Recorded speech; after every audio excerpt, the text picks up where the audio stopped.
Assalamualaikum warahmatullahi wabarakatuh. Halo semuanya, nama saya Tasya Nurmadani dari kelas 10-2. Di sini saya akan membahas novel yang berjudul Pulang karya Leila S. Chudori yang diterbitkan oleh Kepustakaan Populer Gramedia pada tahun 2021 di Jakarta. Novel ini berisi sekitar 461 halaman dan memiliki beberapa bab yang cukup panjang di dalamnya. Saya memilih novel ini karena mengangkat tema sejarah Indonesia yang cukup jarang dibahas secara mendalam, terutama mengenai kehidupan para eksil politik. Juga selain itu, novel ini memberikan sudut pandang baru yang berbeda dan juga menarik untuk saya. Novel ini menceritakan tentang Dimas Suryo dan ketiga kawannya yang terpaksa tinggal di luar negeri karena situasi politik di Indonesia pada tahun 1965. Awalnya mereka pergi ke luar negeri karena pekerjaan, namun tidak bisa kembali ke Indonesia karena paspor mereka dicabut akibat tuduhan bahwa mereka berkaitan dengan kelompok politik tertentu. Selama di Paris, mereka menjalani hidup sebagai eksil dan mencoba bertahan hidup dengan membuka sebuah restoran khas Indonesia yang mereka beri nama Resto Tanah Air.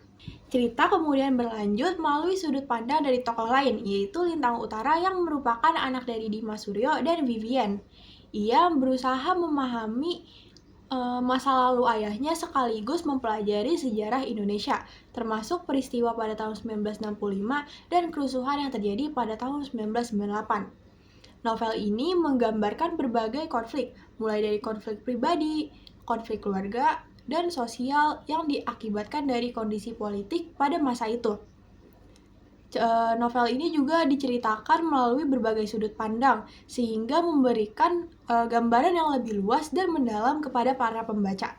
Amanat yang dapat diambil dari novel ini antara lain adalah yang pertama, bahwa kita harus memahami dan menghargai sejarah meskipun sejarah tersebut pahit rasanya. Kemudian, rasa cinta tanah air dalam diri seseorang akan tetap ada meskipun ia jauh dari negaranya. Dan yang terakhir, kita tidak boleh dengan mudahnya menghakimi seseorang sebelum mengetahui fakta yang sebenarnya. Jika dilihat dari sisi sejarah, novel ini berkaitan dengan peristiwa yang terjadi di Indonesia pada tahun 1965, di mana banyak warga dituduh sebagai anggota PKI, anggota keluarga, atau bahkan simpatisian PKI. Akibatnya, sebagian besar warga negara Indonesia tidak dapat kembali ke tanah air dan harus menetap di luar negeri sebagai eksil. Peristiwa ini memang benar terjadi pada sejarah Indonesia, di mana banyak warga negara Indonesia yang akhirnya menetap di luar negeri karena tidak bisa kembali ke tanah air.